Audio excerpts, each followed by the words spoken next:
Every who down in Who Newville liked the holidays a ton, but where to get great prices on gifts, they had no idea. None. They searched and they searched for great gifts under $25. Gifts for spouses and friends and even their toddlers. When suddenly one who shouted, Walmart has what you want, knowing they have Lego, Tree Hut, and no prices to flaunt. So they enjoy the holiday season as who's often do. Cheering and shouting, Walmart has incredible gifts. Who knew? Find gifts they'll love under $25 at Walmart. Hello, I'm Diane Morgan. If you know who I am, you know who I am. If you don't, who cares? I'm here to explain Italian Time, a holiday phenomenon where Italians throw away their clocks and gather for eternity with San Pellegrino. I've been at this party so long that I've eaten 5 courses, hugged someone's grandma twice, and been offered a job in the family restaurant.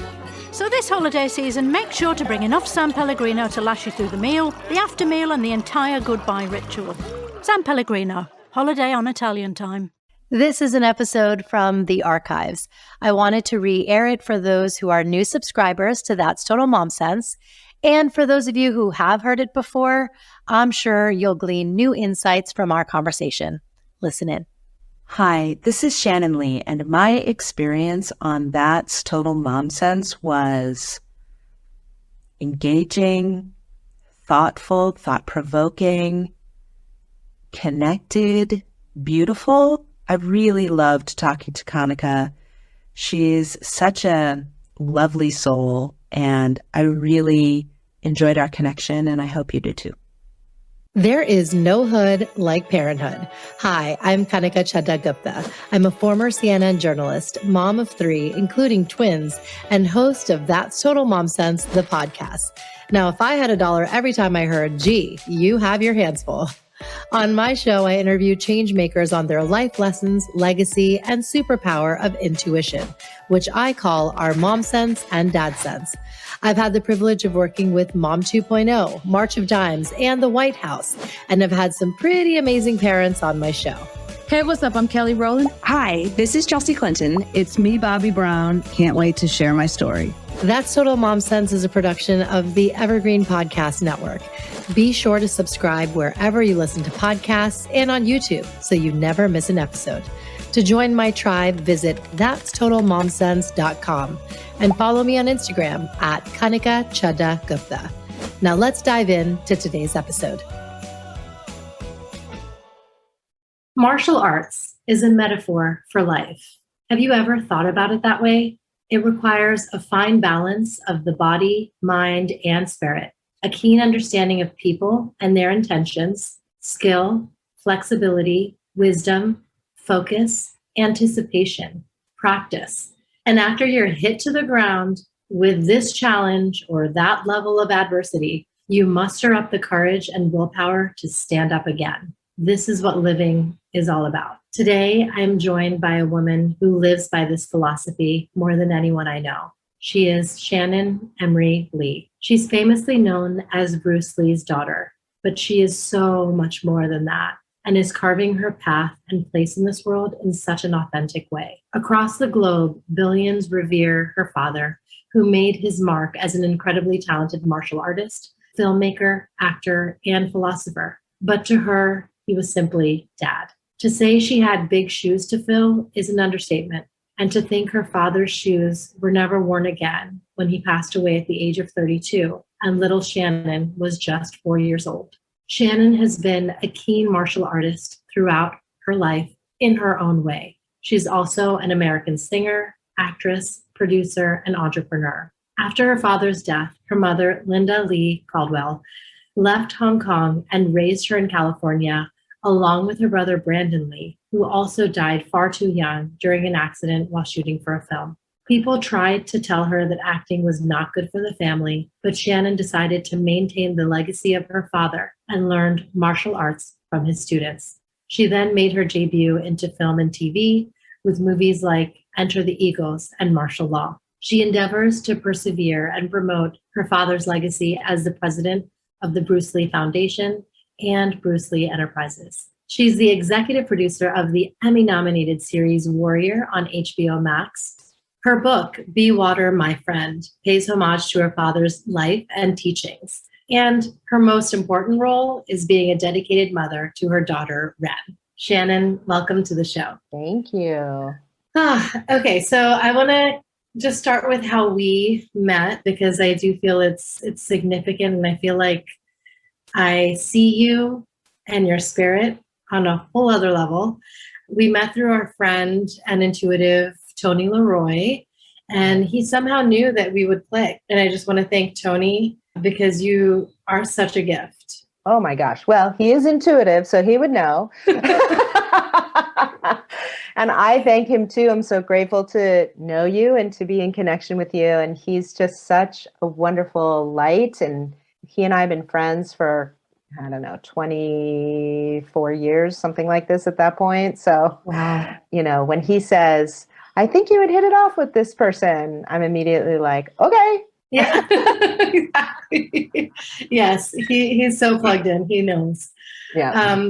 And I want to just share, my connection to your father because I feel like if you ask anyone, especially those who are 80s or 90s kids, we all have a Bruce Lee story, which is just so incredible that your father has touched so many lives.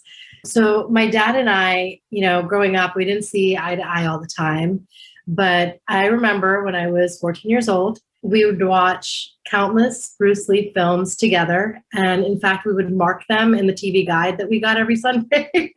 So we would mark them with a felt tip pen that we have to, make sure to tune into this together. And of course, rent films from Blockbuster.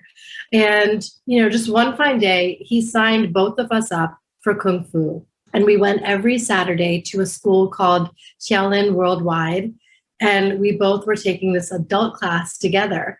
And it was really transformative because here I was, this adolescent with my dad, and we're taking a class and learning a new life skill from zero and being able to hone the craft and practice together and spar with our punches and blocks and learn the tornado kicks. I mean, these are memories I will never, ever forget. And it all came to be because of your father. That's amazing. That just warms my heart to hear that sort of thing. And that's what I really feel like Bruce Lee does at the end of the day is he brings people together, which is such a beautiful thing. Yes. Thank you for sharing that. Absolutely. Absolutely. So tell us a little bit about your legacy. I want to take it all the way back a few generations. So your grandfather was a Cantonese opera singer. Tell us about him and his life in Hong Kong. Yeah, so he started his life in Canton province in China and then came to Hong Kong. And he became a Chinese opera performer, comedian. He also starred in films, Cantonese films here and there. And he started a family with my grandmother, Grace Ho, who was part European. She wasn't not 100% Chinese. And they ultimately went on to raise 5 kids. But my father was the only one of the 5 kids who was born in the United States because my grandfather was on tour with the Chinese opera in the US in 1940 when with his wife had come. The other kids that had been born were at home. So she gave birth to my father in San Francisco, in the hospital in Chinatown, San Francisco. Wow. And ultimately, they did move back to Hong Kong. And my father grew up in Hong Kong, Japanese-occupied Hong Kong during World War II. And a lot of performers who were in the States did not go back, but my family did go back. His other kids were there, obviously. And then also that was his home. So it's where he wanted to. So what was it like raising, their son, Bruce? I know in your book, you mentioned he had a few nicknames. I know. And I don't think I even mentioned that for several years when he was little, they called him also by a girl's name. Okay. So What are they? I don't know how to say it in Cantonese, but peacock, which is typically a more feminine name. And then Mo Si Ting, which is never sit still, was another nickname. And ultimately, when he was about 5, I think he started working under the stage name Lei Xiulong, which is little dragon. His given Chinese name is Lei Zhanfan, so that's his birth Chinese name. But he had many different names. He's most well known in Asia as Lei Xiulong, which is little dragon, or Xiaolong in Mandarin. So, yes, and it's so significant. He was born. It was during the year of the dragon and a month. Wow. Yeah, the hour of the dragon, the year of the dragon, and he was like all energy. Like he was a difficult child to raise because he was just active, moving. He was a prankster. He didn't like school. He was getting into mischief all the time. He was expelled from one school. He was a child actor. He got into acting with my grandfather. I think his first appearance in a film is as an infant in his arms, actually. But then he went on to play bit parts starting at the age of like 4 or 5 and went on to do more than 20 films in Hong Kong up to the age of 18. So a lot of people don't know he was an actor back then, but it was a very different life than that of an actor in Hollywood. A little bit more not so well paid, a little bit more grueling. They filmed at night mostly because of all the city noise. So he was like trying to go to school during the day and then act at night. So yeah, and then of course he, at age 13 started his martial arts practice and training. Mm-hmm. Was it because he was such a fiery kid that his parents, decided martial arts would do him some good, or? No, not exactly. So my father was getting into a lot of scrapes. He was bullied a lot. He was kind of a skinny kid and he was an actor. And so people would kind of pick on him a little bit. And, there was a lot of sort of like hooligans around, bullies picking on one another at that time. And so I think he really was interested in the martial arts. He was a very active guy. He liked the idea of learning how to defend himself. And he actually went to his parents and said, I want to study Kung Fu. And his parents said, no. Yes. And the reason they said no was because back in those days in Hong Kong, a lot of the martial arts schools were feeders into different street gangs. And so it was sort of seen as it could lead down a not so good path. Yeah. And his parents were like, you're already active enough. The last thing we need is for you to learn is to be punching and kicking people, So it took some convincing, but he was not to be deterred. He was going to take martial arts classes. He really wanted to learn. And he had met a friend by the name of William Chung, who was studying Wing Chun Kung Fu with Yip Man. My grandfather actually knew Yip Man from their days in Canton province. So, finally they gave in to him, which a lot of people tended to do because he would just wear you down. Mm-hmm. I can only imagine, my goodness. And he went to go study with Yip Man. Yes, and Yip Man was his sifu or teacher. What were some of the lessons that he gleaned from him? So he studied Wing Chun Kung Fu, which is a particular style of Chinese Kung Fu. And it's an art that was actually thought to be developed by a woman. So it was thought to be developed for someone who was a little bit more agile, to be in close and to strike quickly and all of that sort of thing. So it was a good art, I think, for him, very much on the center line theory and all of this kind of stuff. But really the thing that was so wonderful was that Yip Man was a very seasoned teacher. He was already, I want to say in his late 50s or early 60s when he started teaching my father. And so he had a lot of wisdom and he would weave in a lot of Taoist sort of philosophical principles into it. And he was always sort of trying to get my father to be a little bit more gentle, add a little bit more yin to his yang, Yeah. And he was forever trying to get him to sort of like get out of his head and to really like follow the path of his opponent and be more in tune with his opponent and all these sorts of things. And as you can imagine, as like a fiery teenager who's just like getting into fights all the time with kids and stuff, he was just like, how do I win? How do I win? How do I win? And so And so, it was good for him, but it took some time for him to actually get the idea of what his teacher was trying to teach him. Yes, yes. And then, his kind of film career came shortly after that. How did that kind of manifest for him?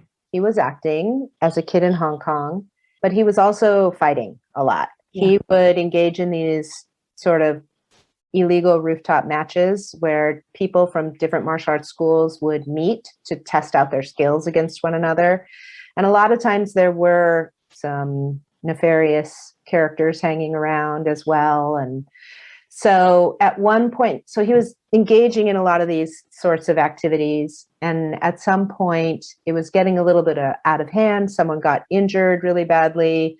And the police came to his parents and said, he's going to be in a lot of trouble if he doesn't get out of here and quit this. And so they said, all right, well, we're going to send him back to the United States. He's born there. He has citizenship there. He's not doing great in school. He's getting in all these scrapes with people and just leading down a bad path. So they put him on a cruise liner with $100 in his pocket and the name of a Chinese opera friend to try and find when he got to the United States. And off he went at the age of 18. Oh my goodness. And when he left, talk about free range parenting. Oh yeah.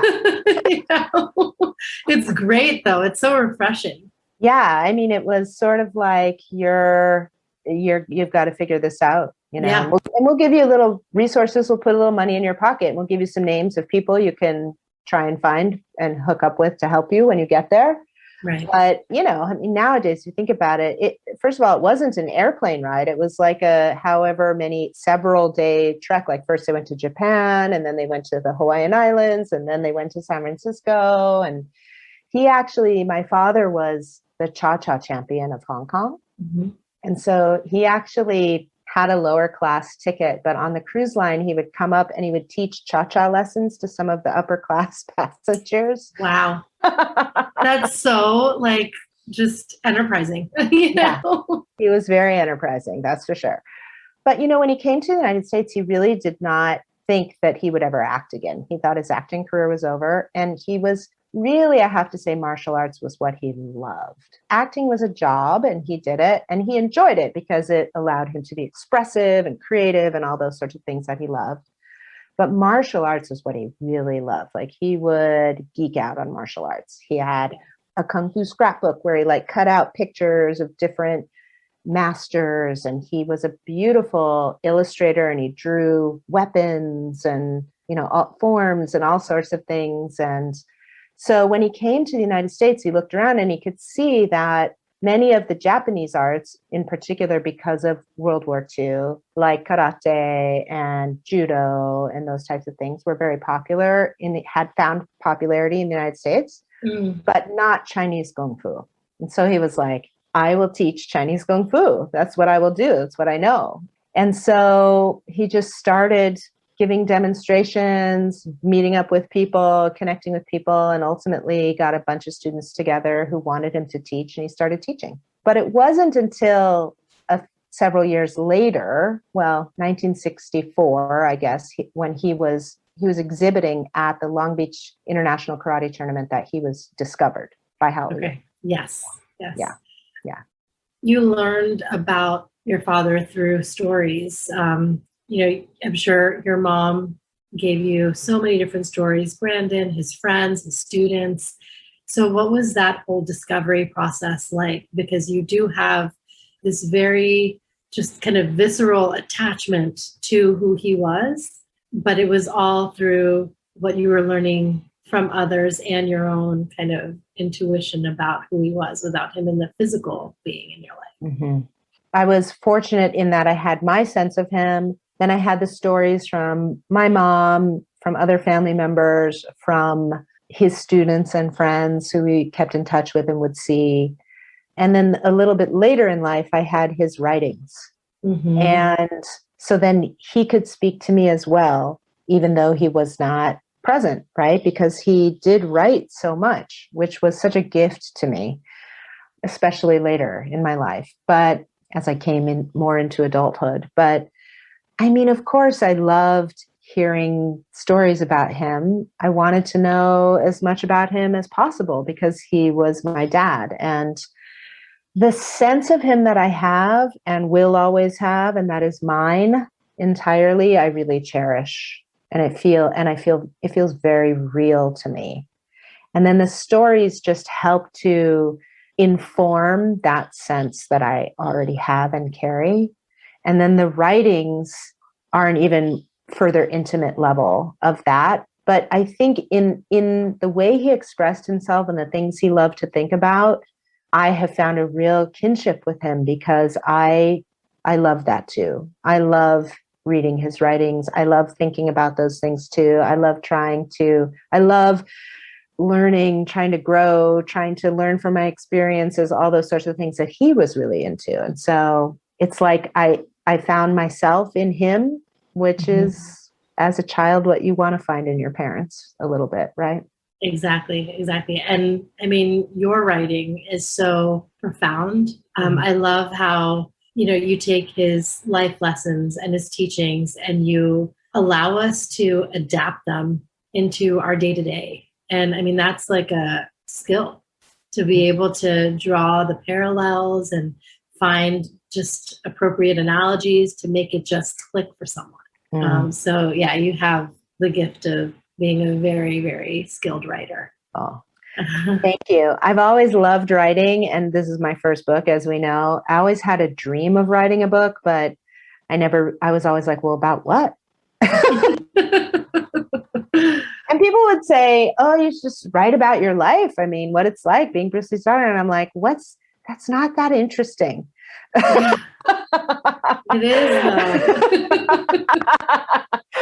And so I was really glad to be in such close relationship with his philosophy and his practices and his words, such that I could find a way to write about him and write about me and my life and his life, but also in a way that was presenting his material, presenting his impact as a philosopher, and hopefully delivering it in a way that was helpful to as many people as it could be at the same time. Yes, absolutely. So after Brandon's passing, I'm sure there was a moment where you felt guilty for still being here, or just like hitting rock bottom, losing the two most important men in your life. So, how did you kind of overcome those times, the lowest of the lows? Well, I didn't for a long time. I would say it took me about 7 years to work through the bulk of my grief because I didn't know how to. I really didn't. And when my brother died, and it was so sudden and so tragic and so unexpected and so out of the blue, it just threw my whole life into chaos. Yeah. I didn't know how to process it. I didn't know how to grieve it. I wasn't raised in any particular cultural or religious tradition that would help to put a framework around it. And so I really felt lost. I was like, hold on. And I'm sure anyone who's suffered a loss has had the same feeling, which is how are people still functioning, going to work? How's the world still spinning? Like what? My whole concept of life has just been shattered to a certain degree. And I'm just supposed to keep going. I'm just supposed to keep I had decided to pursue an acting career, and I was getting ready to move back to LA to pursue an acting career side by side with my brother. And I was so excited about that. And then I was like, I'm just supposed to do that anyway. And I did, but that it was not a particularly successful acting career because mentally and emotionally and spiritually, I was just a mess. I was literally going through the motions of each day. And on the inside, I was just in terrible pain. And as anyone knows, grief is physically painful. I really didn't know what to do. And quite frankly, I think there were two things that really started to shape me and toward finding some sort of refuge, some sort of path to get on to heal myself. And one was that I just had this repetitive mantra going in my head, which it was not purposeful, but I didn't know what else to do in my brain. I just kept thinking like, help me, help me, help me, help me. I can't live like this. Like I am living like this, but it's so painful and I don't want to live like this. So, I mean, I never literally thought about ending my life or any of that, but part of me was just like, this is not okay. Like so how do I make it okay? Because this is not it. And so I really honestly believe that cry from me to the universe, that internal cry from me to the universe, and the universe responded and was like, okay, we're going to put some things in your path and you're going to find your way. And there were a handful of things that popped up in my path. And the first one of which was my feelings. So my mother was writing some books about was looking to publish some books on my father's writings. And so they had amassed photocopies that were like 3 phone books high, back when there were phone books, of paper. And they said, oh, we've photocopied all of his writings. Maybe you'd like a copy. Here you go.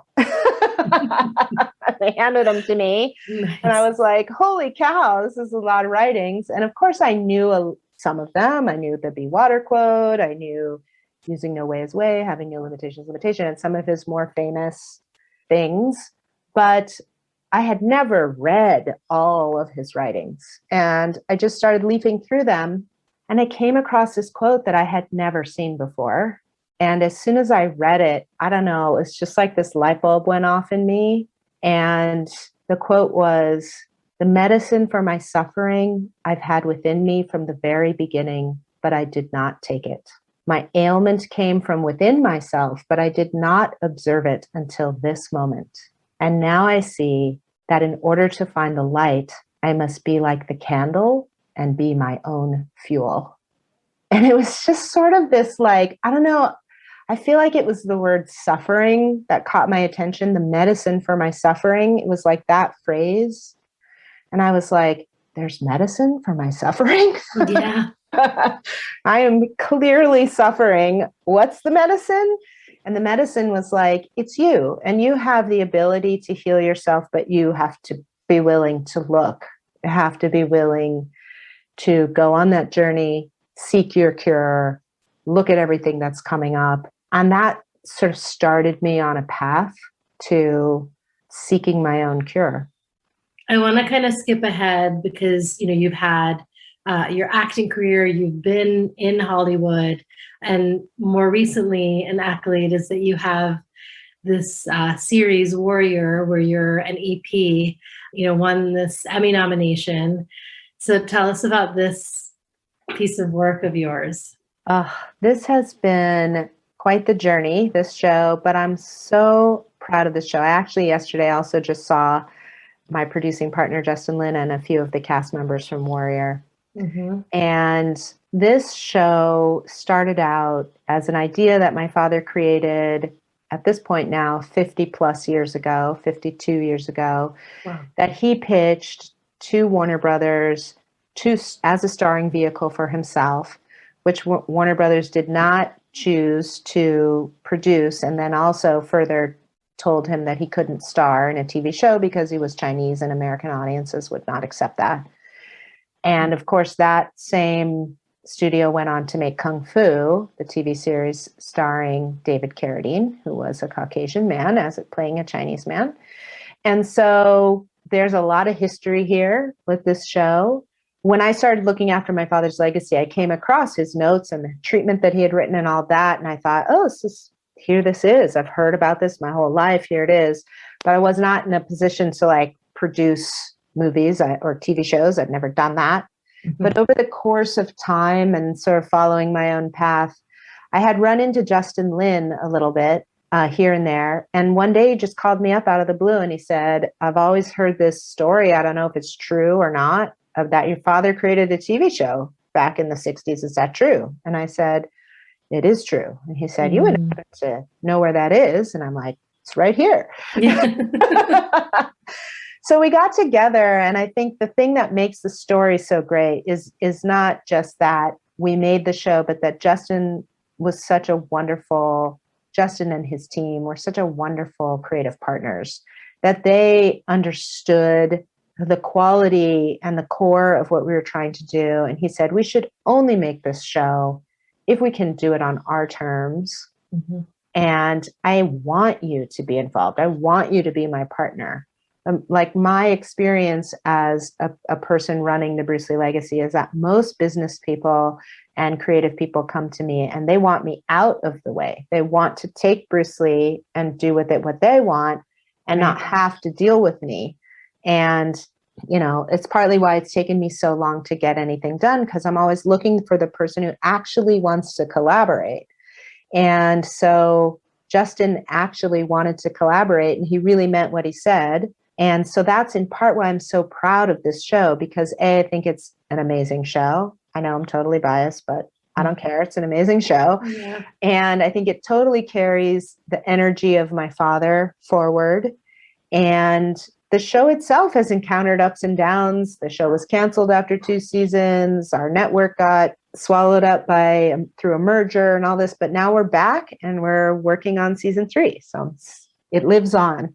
Incredible. I love that. Yeah. Congratulations to you and the entire team. Thank you. And I have to say, it was through the absolute heartfelt dedication of all of us involved, the cast, the crew, the producers, everybody they just knew the show was worth keeping going. And gratefully the folks at HBO Max agreed with us. Yes.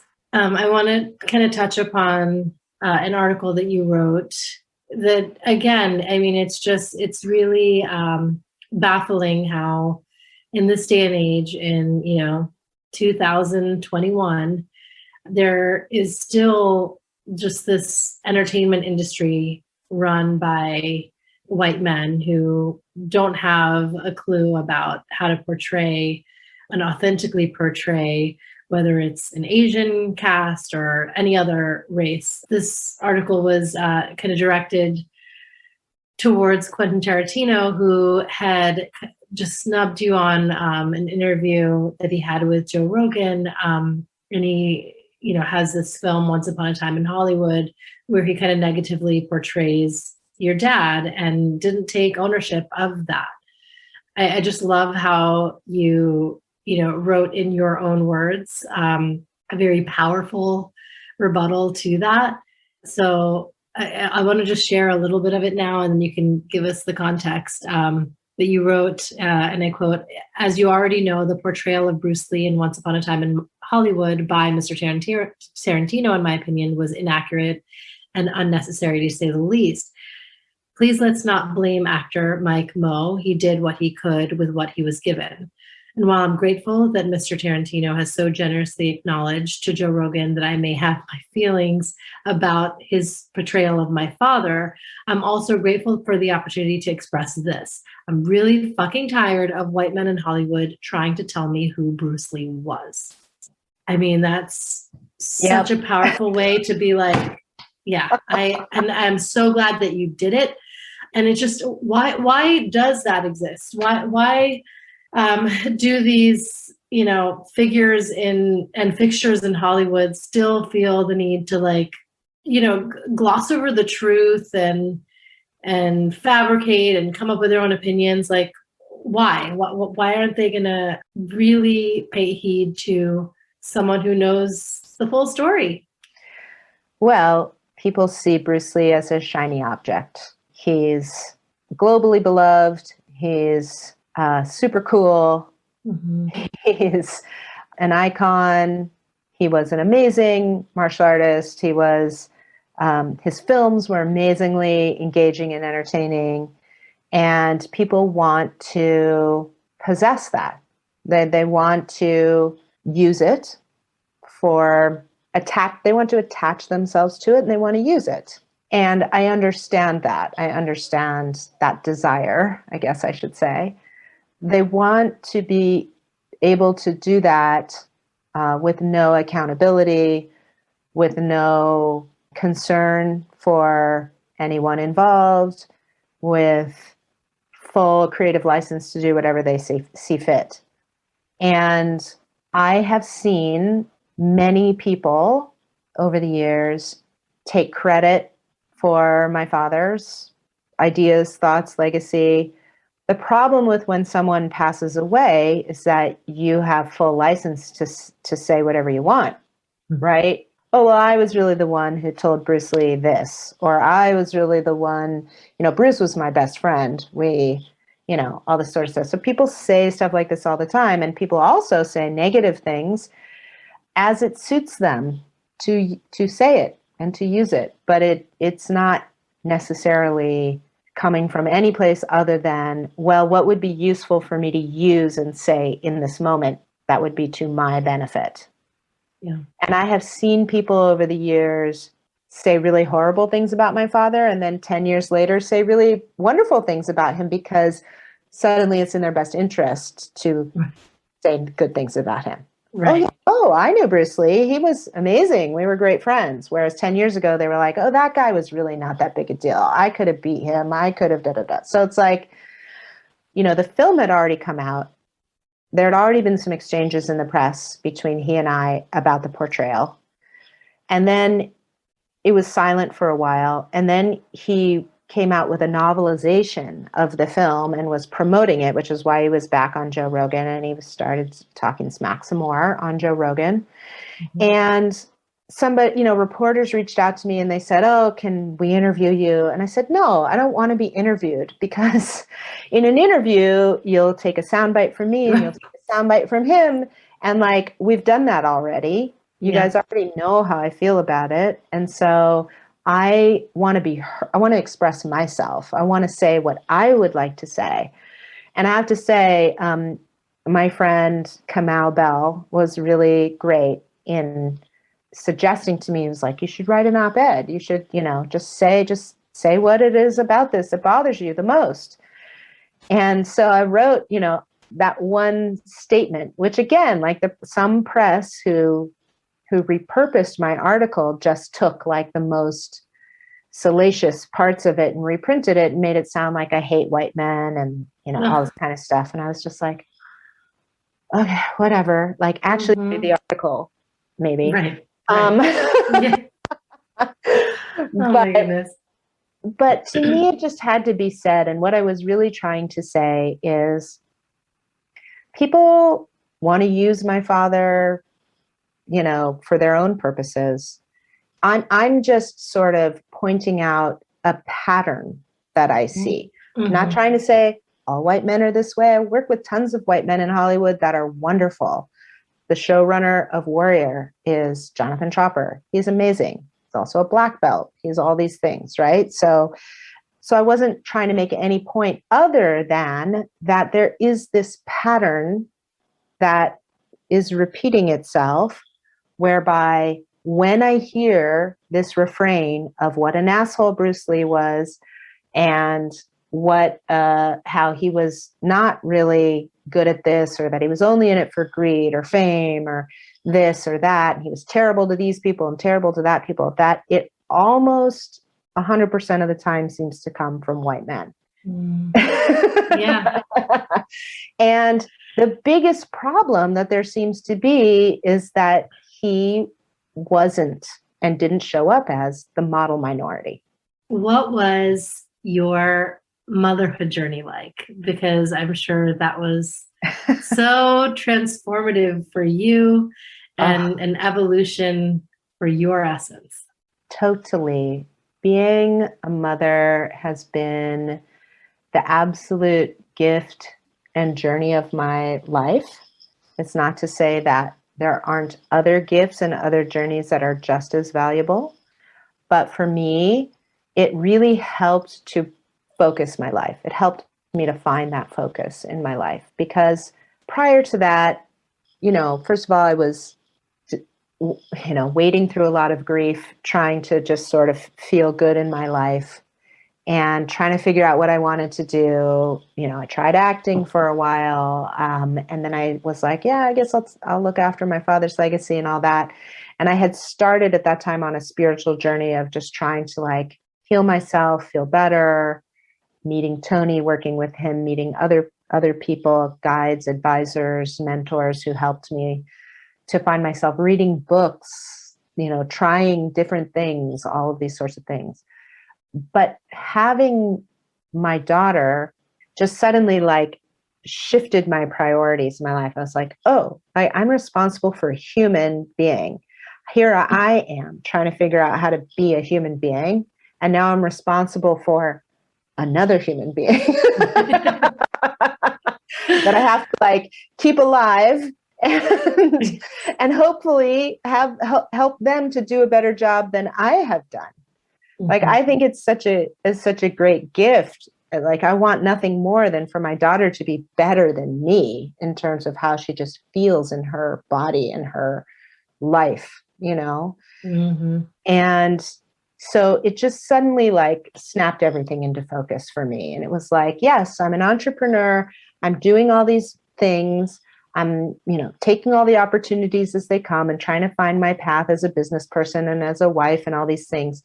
But if my daughter is sick, if my daughter needs me, like, that's who gets my attention. And she just held a little mirror right up to me, as kids do. It was like, oh, really? That's how you're going to act right now? Mm-hmm. Okay. Yep, it's eye-opening. You're like, oh my goodness. I didn't know I'd be just faced with this. Exactly. It's like, you're supposed to be the mature one in this relationship. So get your together. Right. Right. Tell us about a mom sense moment that you had. And by that, I mean, one of the instances where you trusted your intuition. And I know we do this all the time, but is there one that kind of sticks out in your mind? I mean, one for sure is just that I didn't read a bunch of the parenting books when I was when I had Wren. I felt like I really needed to raise my child and not a child. And so I just needed to really try to be in tune with who she actually was and what would actually work for her.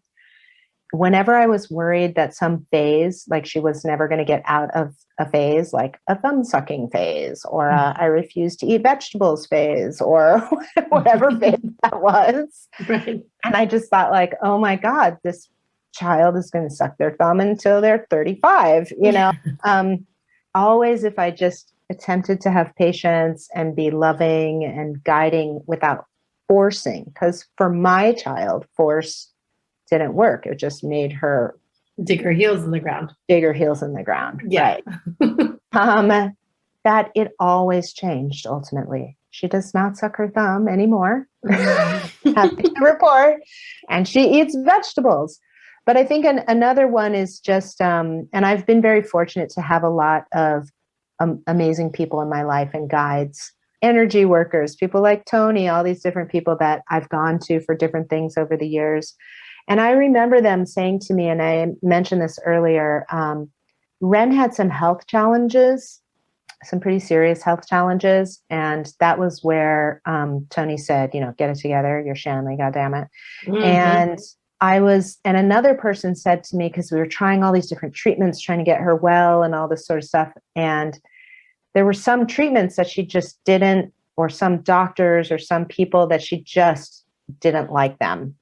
And I was saying, okay, but this person might help us. This person might help us. This person might help us. And I remember someone saying to me, you should listen to your daughter. She knows whether these people are actually helping her or good for her or not. And I remember thinking like, letting a child direct this? What are you, crazy? Yeah. But it's been one of those things where I've had to surrender so many times in raising her and surrender to what my agenda was in favor for what she was telling me she needed and showing me she needed. And that was always the better choice and the better path. Is there a quote that you live by?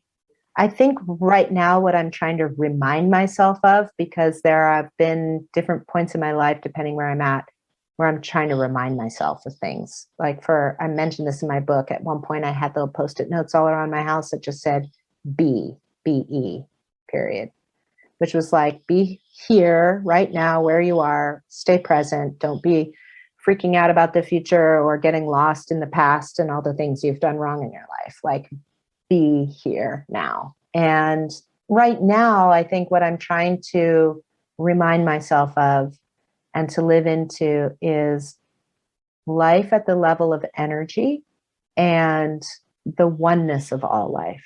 Like that I'm part of everything and everything is part of me.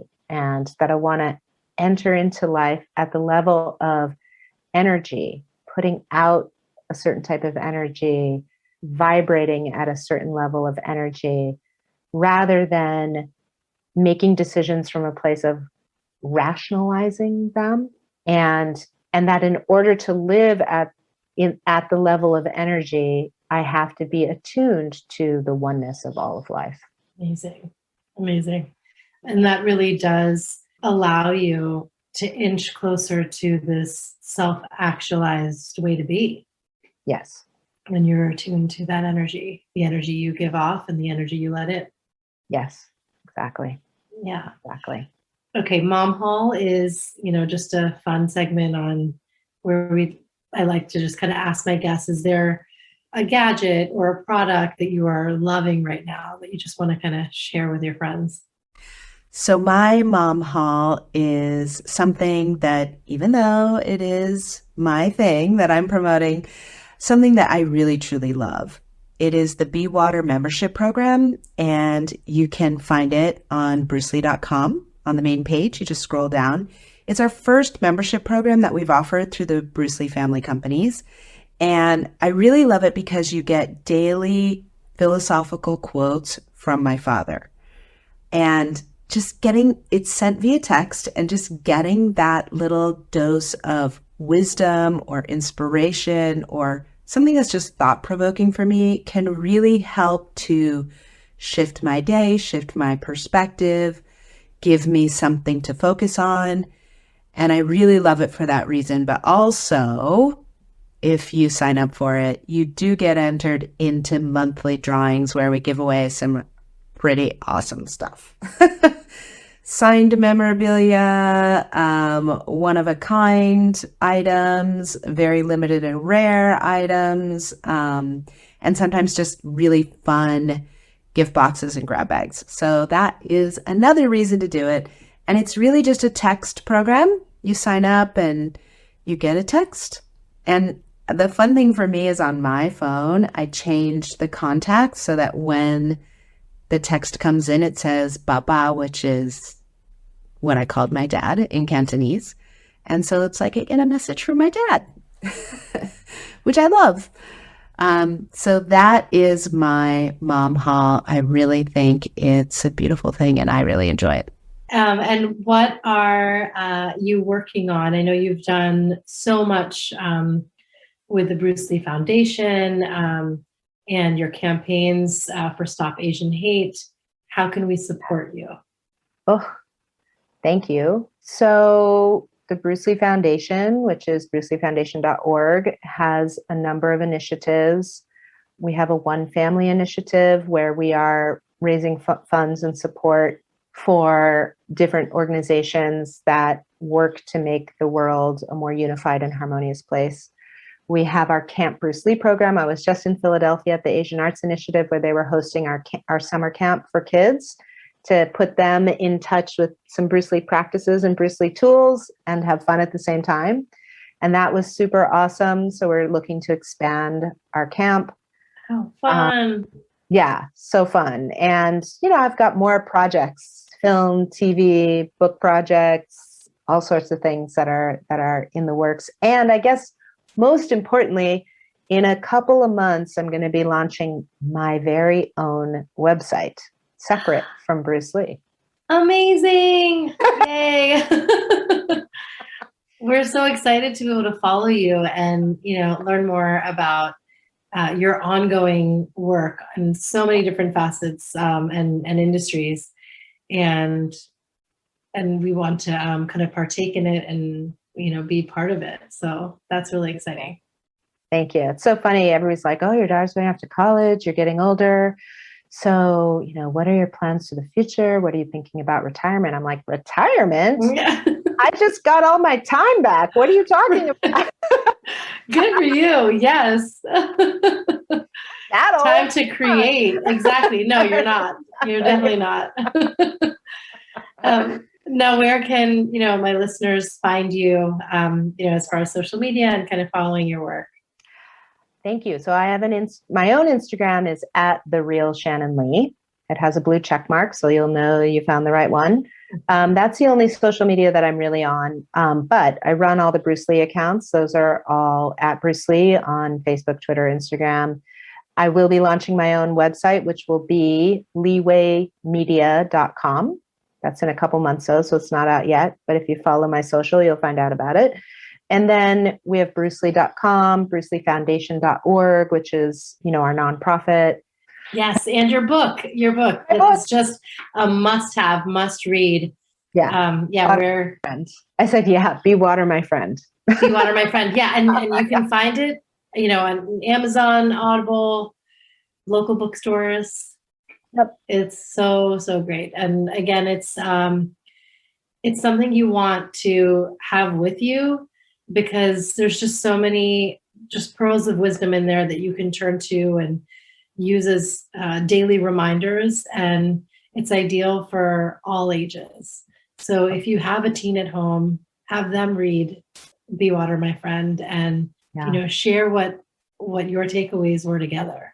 It's really great. Yeah, actually, a friend of mine from high school is a senior English teacher at the Seattle Academy of Arts and Sciences, and he taught my book to his seniors nice. As part of it. And he was saying it's a really great, especially for like when it comes time to have to introspect a bit and write your college essays and all that kind of stuff. And he thought it was really great for that. And I'm working on Leeway Media. There'll be some exercises and meditations and things like that that accompany the book as well. So great. We're so excited for you, Shannon. Thank you so much for being a light. And in my life, I'm so glad to have connected, and I loved hearing your book and the words and your memories, and hearing you speak now, sharing your story means the world to me. So thank you. Thank you so much. Thank you for this point of connection, for the ability to share. I'm so pleased to know you and to spend more time with you over time. So thank you for having me on. Thank you for listening to my interview with Shannon Lee. She is a true warrior and embodies all the characteristics of one, especially her patience, discipline, kindness, and humility. Shannon, I'm so blessed to have you as a friend and now my very own Sifu. And Tony Leroy, thank you for connecting us. It was just meant to be. Shannon and I are doing a book giveaway on Instagram, so follow us at The Real Shannon Lee and at Kanika Chadha Gupta for details. I am so excited for you all to be introduced to her book, Be Water, My Friend, and for our lucky giveaway winner. Tune in to other episodes of the podcast on YouTube and on my website, that'stotalmomsense.com. And of course, wherever you listen to podcasts. We're on Apple, Google, Spotify, Stitcher, Good Pods, everywhere. Write to me at thatstotalmomsense@gmail.com if you have a show topic you'd love for me to cover or want to send me a pitch. Remember, always trust your mom sense. Stay strong, super mamas. See you next time.